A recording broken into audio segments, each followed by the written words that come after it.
Yeah. If jazz were a food, let's Yeah. say continental dinner, Yeah.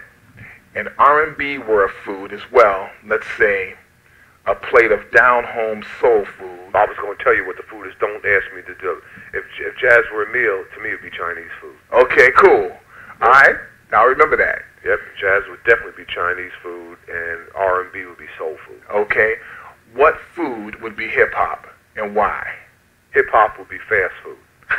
And not only just any fast food. You ready for this? Go ahead, man. Hip-hop would be fast food in your bigger cities like New York or L.A. Wow, man. You know, where you get the off, where they have fast food, but it's just peculiar to that particular area. Yeah. Like the world's best burrito I ever had, which is fast food, was up at Cal Berkeley.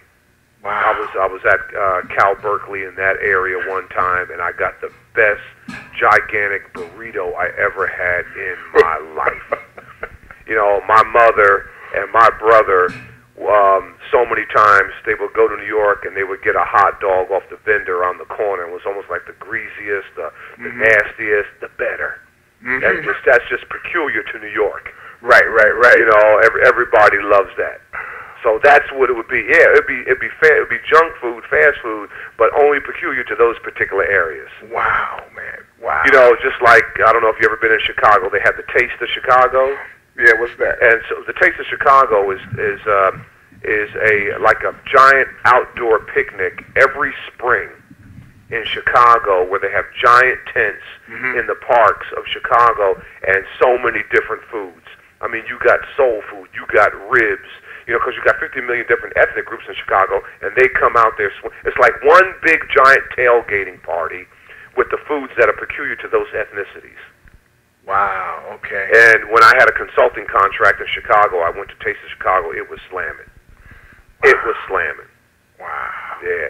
So yeah, it would be fast food, but just particular to those particular areas. Right. Okay. Got it. Well, it wouldn't be McDonald's or Burger King. No. It would be fast food like what we talked about. Wow, that's deep, because I was thinking you would say fast food, but you twisted it. You took it to the next level. Yep.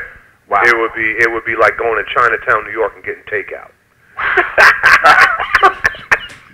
Yep. Okay, I remember that. This is great, man. This is on point. This is exactly what. This is what's up. Okay, let me move.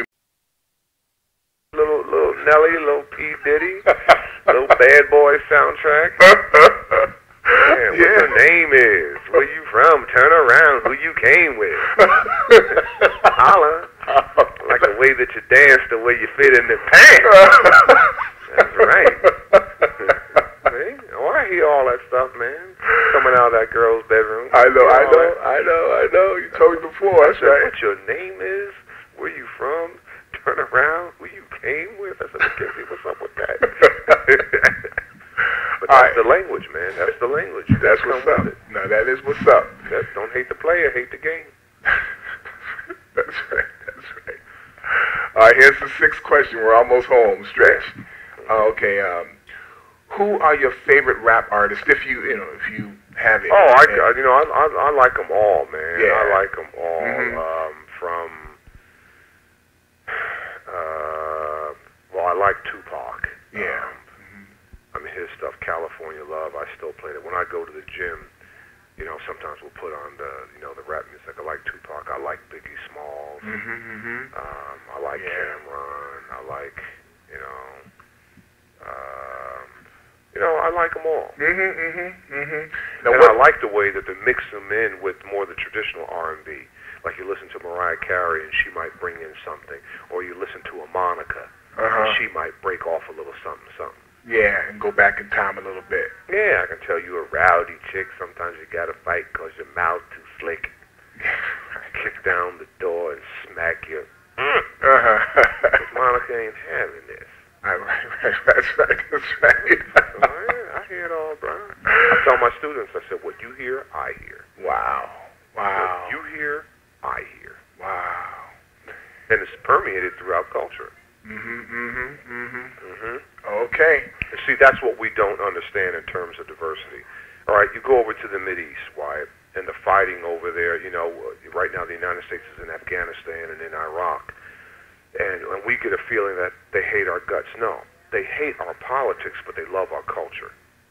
Did you hear what I said? Yeah. They hate our politics, but young Iranians and young Iraqis and young Afghans. They're playing Tupac over there. They're playing rap music over there. That's what they want. They want the same thing. These kids aren't any different. They hate our politics, but they love our culture. Rap is permeated throughout our culture. Okay. All right, well, last question. So come with it. All right. Pop the could I connect with? Now, I got to think about that. Okay. I got to think about that. Because I'm here in Atlanta. I got to think about that. And it may not necessarily have to be 3. It can be 1. And then maybe from that person.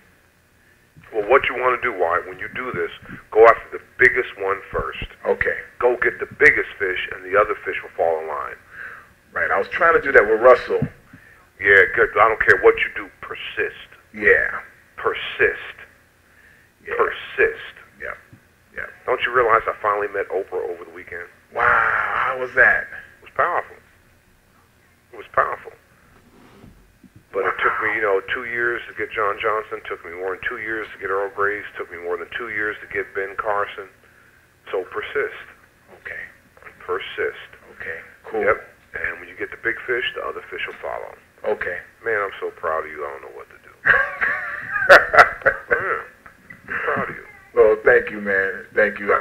And this may sound funny, but I'm proud of you too. Yeah. I really am, man. I must confess that when I first bought your book back in the 90s, I was so distracted and so caught up in the white is right thing.